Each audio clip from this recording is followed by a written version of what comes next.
안녕하세요. 김성길 목사와 함께하는 사람 이야기 제2단원의 G7 과정입니다. 전 시간에 이어서 이 시간은 1-7회가 되겠습니다.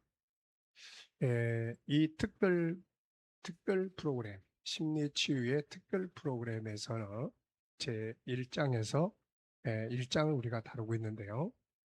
전 시간까지는 원인이 뭐냐, 이 원인이 뭐냐, 그래서 본질적 원인, 그리고 태어나면서부터 엄마의 태에서부터 태어나서 성장해 나가는 전 과정 속에 바로 이 아픔을 주는 이 심리 질병을 만들게 되는 이런 원인들 쭉 살펴봤습니다. 자, 1-7회에서는 자, 이런 상태에서 우리가 억압을 받게 되고 이런 억압들이 결국은 심리 질병을 만드는데 어떤 결과들을 가져오는지 정리를 해왔습니다. 자, 이 책으로는 이 특별편 책은 19페이지입니다.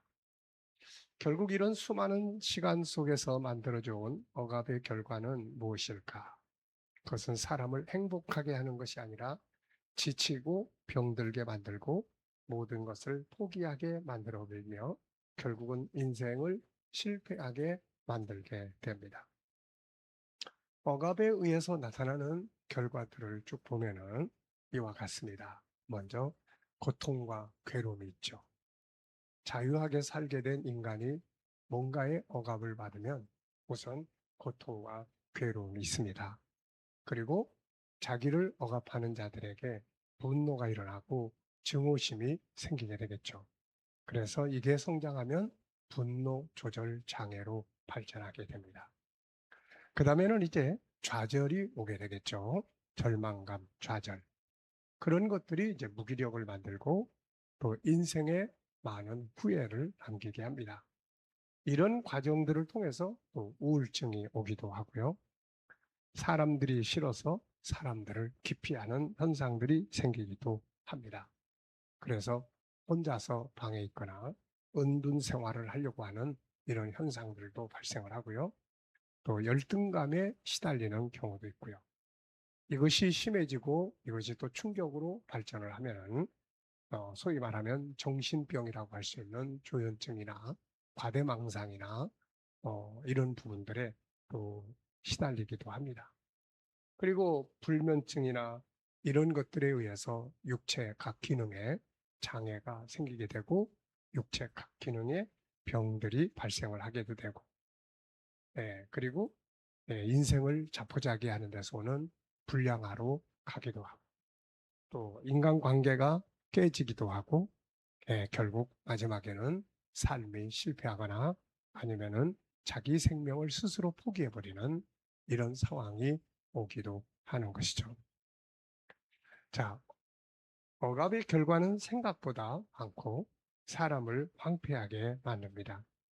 결국 한 사람의 황폐는 자기만의 불행으로 끝나는 것이 아니라 또 다른 사람, 함께 살아가는 가족, 부모, 형제, 부부, 가족, 이웃, 또 직장 동료들에게 영향을 미치게 되고 나아가서는 사회를 불안하게 만들고 함께 살아가는 사람들에게 고통을 안겨주게 되는 거예요. 근래 우리 사회는 묻지마 살인이나 분노 조절 장애, 과대망상증, 성폭행 등 수많은 고통스러운 문제들이 나타나고 있고 이런 문제들 때문에 많은 사람들이 두려워하고 괴로워하고 있는 거죠.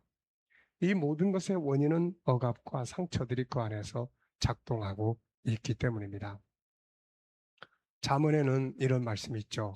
잠언 17장 1절을 보면 마른 떡 한 조각만 있고도 화목하는 것이 제육이 집에 가득하고도 다투는 것보다 낫다. 자, 이 말씀에서 보여주는 것처럼 사람이 아무리 많은 것을 가지고 산다 해도 분쟁, 다툼, 갈등, 우울함, 다양한 억압받는 삶보다 가난해도 자유한 삶이 더 낫다는 말이죠. 인간은 자유 속에서 행복을 누릴 수 있도록 설계되어 있기 때문입니다. 그래서 예수님이 세상에 오신 목적은 바로 이 자유를 주시기 위한 것이죠. 요한복음 8장 32절에는 진리를 알지니 진리가 너희를 자유케 하리라 그랬습니다. 고린도서 3장 17절에도 주는 영이시니 주의 영이 계신 곳에는 자유가 있다 이렇게 말씀하고 있습니다. 심리질병이라는 것은 결국 억압의 결과물이고 치유라고 하는 것은 결국 억압된 것에서 자유를 얻게 되는 거죠.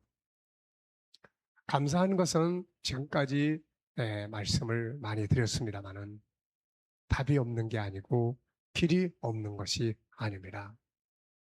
감사하게도 우리 인간의 구조를 연구를 해보면은 인간 속에는 이렇게 심리질병의 씨앗만 있는 게 아니에요. 건강하게 살 수 있고 또 행복하게 살 수 있는 본질적인 씨앗이 또 하나 있는 거죠. 그래서 우리가 사람을 연구할 때는 항상 창세기 1장 27절 하나님을 닮은 나무, 묘목을 생각하고 또 하나는 창세기 3장의 죄성에 연약해진 시달리는 또 하나의 나의 모습을 우리가 생각을 해야 합니다. 심리질병으로 시달리고 있는 분들은 뭘 봐야 돼요? 참 자기의 모습, 창세기 1장 27절 하나님을 닮은 참 자기의 모습을 바라볼 수 있어야 합니다. 결국 그리로 다시 돌아가는 것이 치유기 때문에 그런 거예요. 만약에 창세기 1장 27절에 본질이 없다면은 나의 참모습이 없다면은 인간이 아무리 노력하고 훈련하고 해도 소용이 없습니다. 그거밖에 없기 때문에. 그런데 인간 속에는 감사하게도 창세기 1장 27절에 하나님을 닮은 이건 너무너무 좋은 거예요. 이게 있기 때문에 치료가 가능한 거죠. 그리로 돌아가기만 하면은 다시 치유가 되기 때문에 그렇습니다. 이런 일들을 하면서 상담을 하고 이렇게 하다 보면은 참 안타까운 것이 있어요. 그게 뭐냐면은 답이 없는 건 아니에요. 어떤 이 아픔, 어떤 억압도 답이 없는 건 아닙니다. 저는 고린도전서 10장 13절을 그래서 참 좋아하는데요. 그 말씀을 보면은 하나님께서 감당할 시험 외에는 주신 일이 없고 또 시험 당할 즈음에는 피할 길을 내셔서 우리로 하여금 그 시험을 감당하게 하신다고 말씀하고 있습니다. 길이 없는 게 아니라는 거죠. 저는 그 말씀을 오래전에 깨달으면서 무엇을 알게 생각을 하게 되냐면 답은 있구나. 길은 있구나. 시험 당할 즈음에 피할 길을 내사. 피할 길이 없는 게 아니에요. 홍해바다가 앞을 가로막았을 때 사람들의 눈에는 길이 보이지 않았어요. 그래서 원망하고 절망하고 좌절하고 울부짖고 그랬던 거죠. 그런데 하나님의 눈에는 바로 이 바닷속에 있는 길을 보신 거죠. 하나님은 만물을 창조하신 분이니까요. 그래서 하나님이 그 길을 드러나게 해주신 겁니다. 물이 없어서 목말라 죽게 된 상황에 있을 때 백성들은 또 하나님을 원망하고 모세를 원망했죠. 좌절하고 절망하고. 그런데 하나님은 생수의 길을 보고 계시는 거예요. 그래서 그 생수가 솟구쳐 나오는 그 바위에 물줄기를 솟구치도록 하게 하신 거죠. 우리가 살아가는 세상은 이와 같이 하늘에도 길이 있고 땅에도 길이 있고 땅 속에도 길이 있습니다. 우리가 시냇물이나 물이 흐르는 걸 보면 참 좋죠. 그런데 이 물이 흐르는 길이 이 땅 위에만 있는 게 아니잖아요. 지하수라는 것이 바로 그런 것입니다. 그래서 우리가 이런 아픔을 겪고 그럴 때 좌절, 절망, 포기하지 말고 좋은 상담자를 찾고 그래서 나아갈 길들을 이렇게 찾아야 돼요. 길이 없는 게 아닙니다. 혼자 생각하고 혼자 좌절하고 혼자 그러면서 인생을 포기해서는 안 되는 거죠. 자, 이 시간에는 억압의 결과들이 어떤 것들이 있는지 우리가 살펴봤어요. 어떤 심리질병도 길이 없는 게 아니니까 가장 큰 문제는 스스로 자기를 포기하지 않는 것입니다. 자, 이 시간은 여기까지 하고 마치겠습니다. 감사합니다.